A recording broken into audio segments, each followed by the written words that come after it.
Every jar of honey starts here, with millions of bees working together in perfect coordination.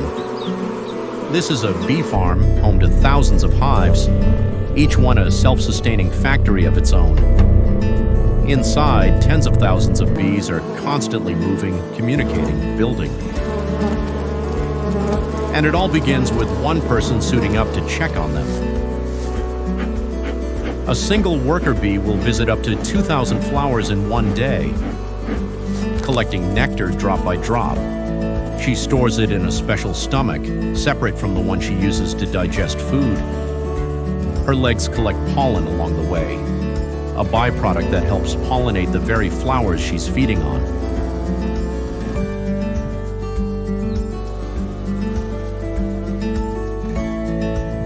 When she returns to the hive, she doesn't just drop the nectar off. She passes it mouth to mouth to another worker bee, a process called trophallaxis. This exchange starts breaking down the complex sugars in the nectar, the first step in turning it into honey. Raw nectar is nearly 80% water, far too watery to be honey. So the bees get to work, fanning their wings thousands of times per minute to evaporate the excess moisture. Once the water content drops to around 17%, the nectar has officially become honey. The bees seal each cell with a thin cap of wax, locking the honey in and protecting it from moisture and contamination. A fully capped frame like this one represents weeks of collective effort, and it's the beekeeper's job to know exactly when it's ready to harvest. Harvesting starts gently.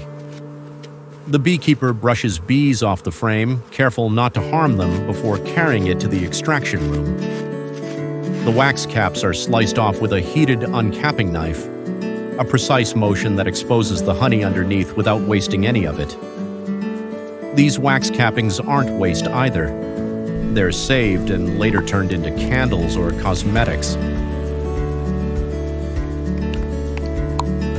This becomes beeswax candles or cosmetics.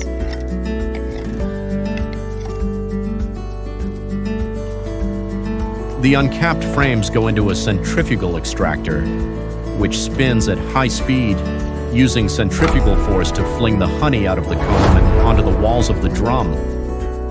Gravity does the rest, pulling the honey down to the bottom where it drains out through a tap, thick, golden, and ready for the next stage.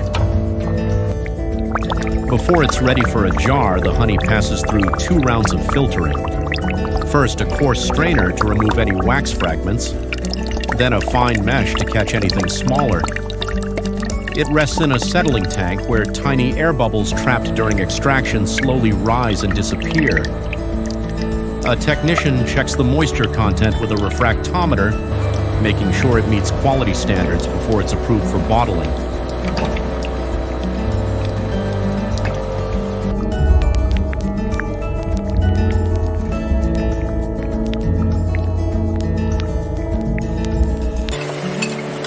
From there, it's all precision.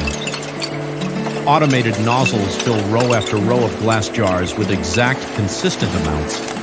Lids are sealed tight, labels are wrapped into place, and the jars are boxed up, ready to leave the factory and land on a store shelf.